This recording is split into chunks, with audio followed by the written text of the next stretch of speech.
Namaste, to all my God and goddesses. You know why I love today? Because it's Mental Health Mondays. And I want to know, where your energy at, man? That's what it is. For me, depression taught me how to distinguish between the Most High's voice and that pain body or ego voice within me. Because we are tricked into believing that we are our thoughts. And through meditation, a realization came to me. Just think about this. If we look in the sky, we believe that we are the clouds, and each cloud carries a thought with it. What I realized was I was actually the sky that was housing the clouds as they fly through it, and that released me. It helped me to look at myself from a different perspective and not trying to cling to each cloud that came through. I was just the sky that the clouds was floating through, and it released me from each story, each emotion that them stories had. And then I was able to see that my childhood trauma, me being kidnapped at 5, me having concussion at 6, me being exposed to sex way too early at 7, those all came to behaviors, but not knowing. Most of my situation came from my childhood traumas, but we was taught to minimalize them or compartmentalize them and hold them within, and not actually heal through them. So that trauma that we went through as a child, and not knowing it was a trauma, because in our mind it was okay. In our house, whatever goes on here stays in here. And as male, we can't speak about our weakness and want to cry and whatever it may be. So everything is bubbling up in us like as if it's a volcano, because we are believing that everything happened to us in our childhood, it was our fault. Something was wrong with me. Why did I do this? It could be rape, molestation, me being kidnapped, separation anxiety from my mom, all those things at age 5.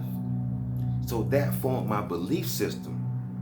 And that ego, a pain body, was loving that, because the ego, pain body, or the shadow side, it needs negative situations to feed on.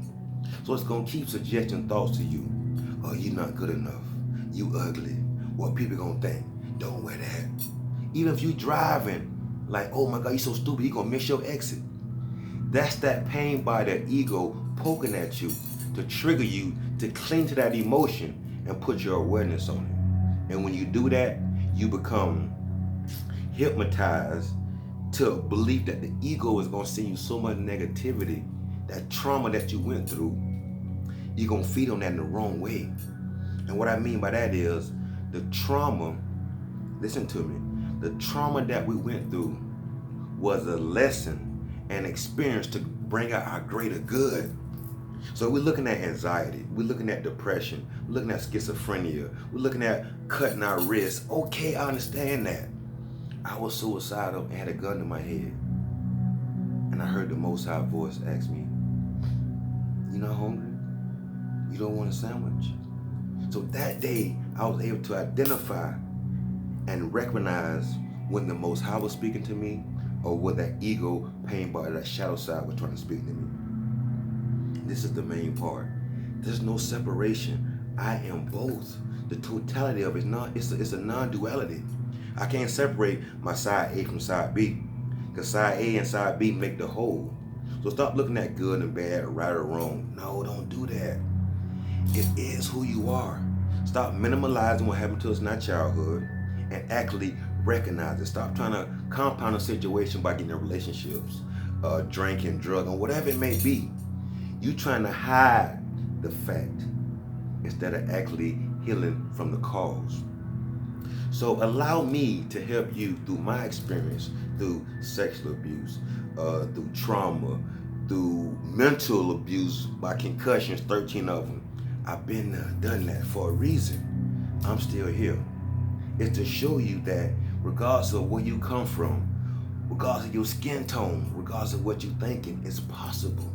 Once we become conscious of what's feeding our soil within us. If we got bad fertilizer within our soil, we can't produce any good fruit that's worth giving to other people because of what we're thinking about ourselves. And remember, you're not your thoughts. Your wellness is your wealth.